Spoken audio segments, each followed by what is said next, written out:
Bismillahirrahmanirrahim.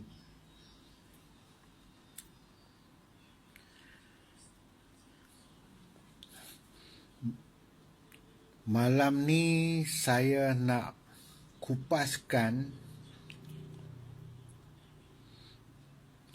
tentang firman Allah Ta'ala. Yang pertama, firman-Nya di dalam surah Al-An'am ayat 19. Yang kedua, Al-An'am ayat 94. Yang ketiga, Al-Mu'minun ayat 91. Lepas tu Al-Namli 60, 61, 62, 63, 64.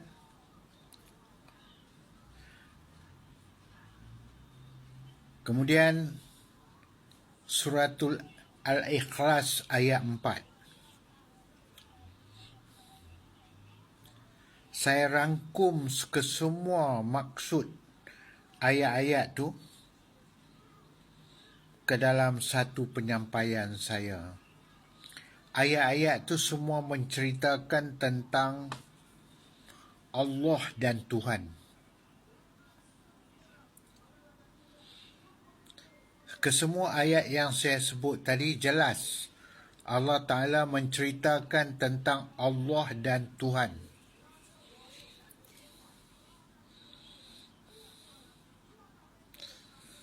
Saya hendak memberi kepahaman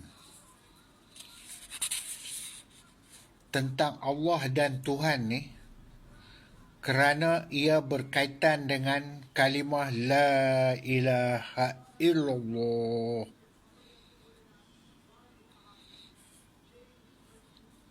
Dalam bahasa Melayu kalimah itu tiada Tuhan melainkan Allah. Furqan yang pertama di situ ialah tiada Tuhan. Furqan yang kedua melainkan Allah. Macam mana kita nak faham tentang Tuhan dan Allah?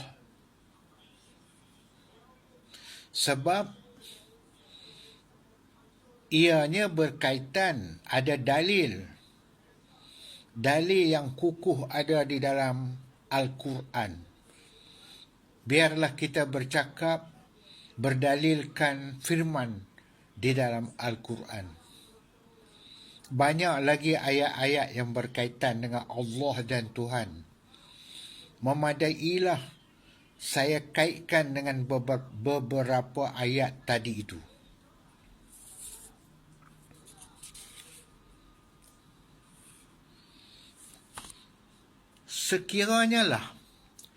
Sekiranya kita nak senaraikan Tuhan-Tuhan, kita disuruh senaraikan Tuhan-Tuhan, maka kita pun senarailah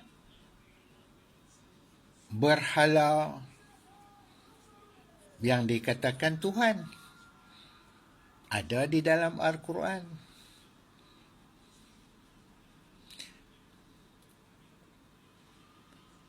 Cerita tentang Firaun, Namrud dikatakan Tuhan. Jadi maksudnya setiap makhluk yang ada kuasa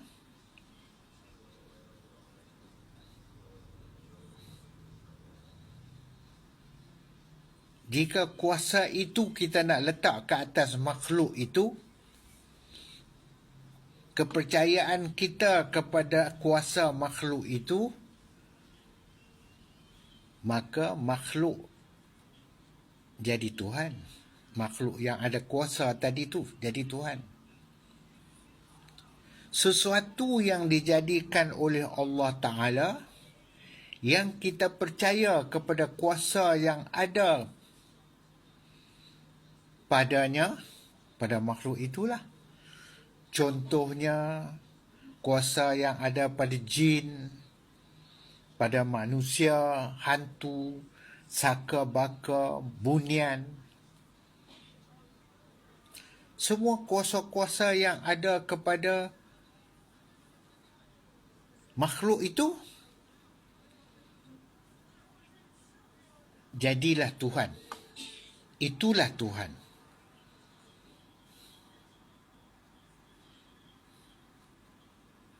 Termasuklah kuasa atau daya upaya yang ada pada diri kita sendiri.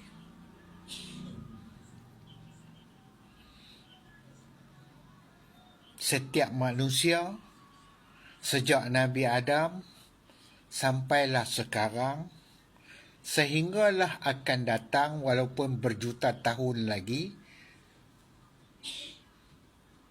ada daya upaya kuasa pada setiap manusia. Kita lihat kepada diri kita sahajalah. Tadi itu kita lihat pada yang di luar daripada diri kita. Sekarang kita lihat pada diri kita. Kita ada daya upaya yang juga kuasa lah tu. Maka jika kita percaya kuasa yang ada pada kita itulah yang menjadikan kita boleh buat itu, buat ini, yang mana kita percaya kuasa itu milik kita, kita punya, maka kita kata, akulah buat itu, akulah buat ini, akulah pandai, akulah kuat, akulah kaya, aku. Maka kuasa daya upaya itu juga dikatakan Tuhan.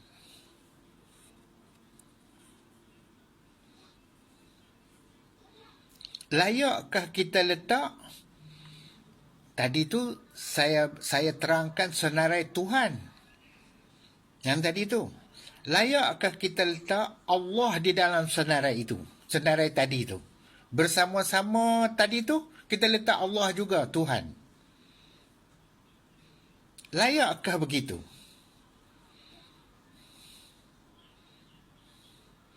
Sedangkan yang lain-lain itu, yang dikatakan Tuhan itu ialah makhluk. Kita senarailah. Daripada berhala Fir'aun, Namrud, makhluk yang berkuasa, jin yang berkuasa, hantu yang berkuasa, segala-gala tadilah yang buat berkuasa dan daya upaya tadi. Itu senarai Tuhan. Kita pun nak letak Allah dalam senarai itu. Layakkah? Sesuaikah kita letak Allah itu dalam senarai itu? Sedangkan kalau kita kata, kita duk baca suratul Ikhlas ayat 4 tu, walam yakul lahu kufuwan ahad tu, Allah itu tak seumpama dengan apa-apa. Bolehkah kita nak letak Allah tu sebagai Tuhan? Layakkah kita letak Allah dalam senarai Tuhan-Tuhan tadi tu? Sedangkan senarai Tuhan-Tuhan tadi tu semuanya makhluk. Atau kita nak letak Allah di dalam senarai itu, layakkah? Okey, nanti kita bersambung.